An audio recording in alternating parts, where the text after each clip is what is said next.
il y a longtemps que nous n'avions pas vu autant de cibles sur nos écrans, c'est ainsi que l'Ukraine a décrit l'ampleur de l'attaque massive menée par la Russie contre des installations militaires et industrielles.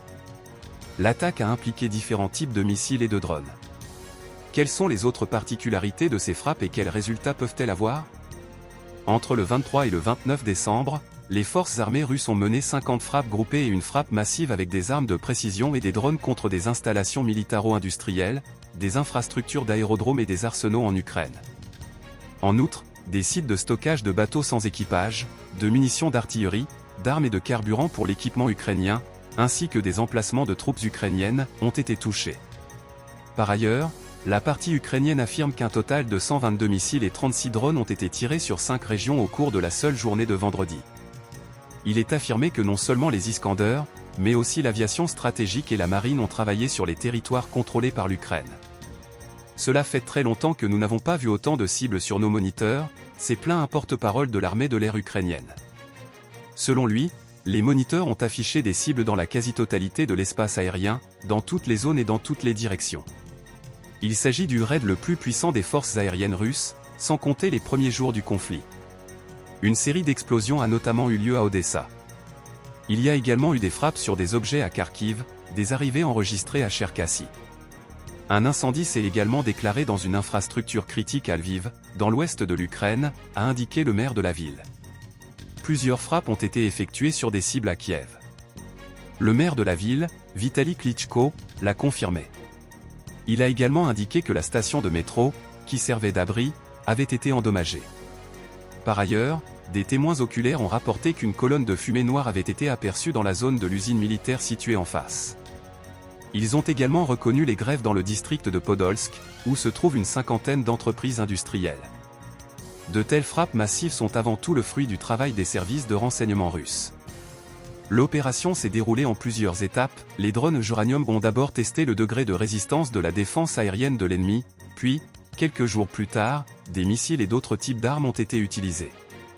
Selon les analystes ukrainiens, l'attaque a été menée en 4 vagues. Les frappes massives auxquelles nous assistons sont nécessaires pour submerger le système de défense aérienne de l'Ukraine.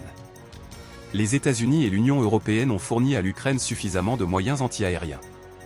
En outre, l'Ukraine dispose encore de certains équipements soviétiques. Par conséquent, seule une attaque sérieuse peut garantir le résultat.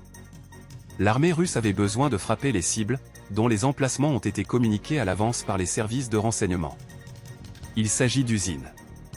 Il n'y a peut-être même pas de production, mais les ateliers sont un endroit pratique pour placer des cargaisons militaires. La particularité de ces entreprises est qu'elles ont été construites à l'époque soviétique et qu'il s'agit souvent de structures fortifiées difficilement pénétrables. La cible aurait également pu être des zones de position de défense aérienne.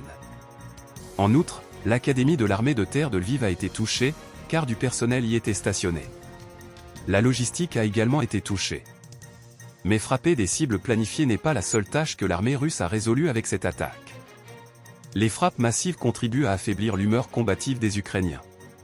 Je n'exclus pas que nous ayons observé une sorte de frappe de représailles pour le navire endommagé Novocherkassk. De telles choses ne peuvent rester impunies. Toutefois, la possibilité de frappe de représailles peut être exclue, car l'armée russe s'efforce d'éviter la pratique des frappes réflexes. Tout se passe selon un certain algorithme. Tout d'abord, les services de renseignement recueillent des informations sur l'infrastructure militaire de l'ennemi. Ensuite, un plan est élaboré et ce n'est qu'après que l'opération commence.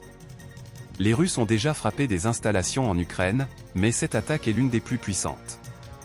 Les dommages infligés sont extrêmement concrets pour l'Ukraine, en particulier pour son potentiel militaro-technique et de production.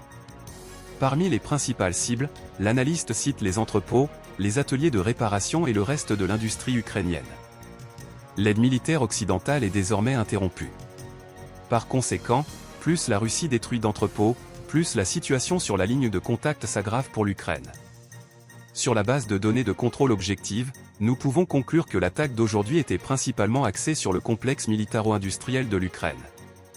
L'Ukraine a déjà commencé à faire passer le largage de ses missiles de défense aérienne sur des objets civils pour des frappes russes à des fins de propagande. Cependant, les dommages causés aux bâtiments par les frappes des S-300 sont clairement visibles. Les munitions utilisées par l'Ukraine sont anciennes et dévient souvent de leur trajectoire immédiatement après leur lancement, ce qui entraîne de telles conséquences.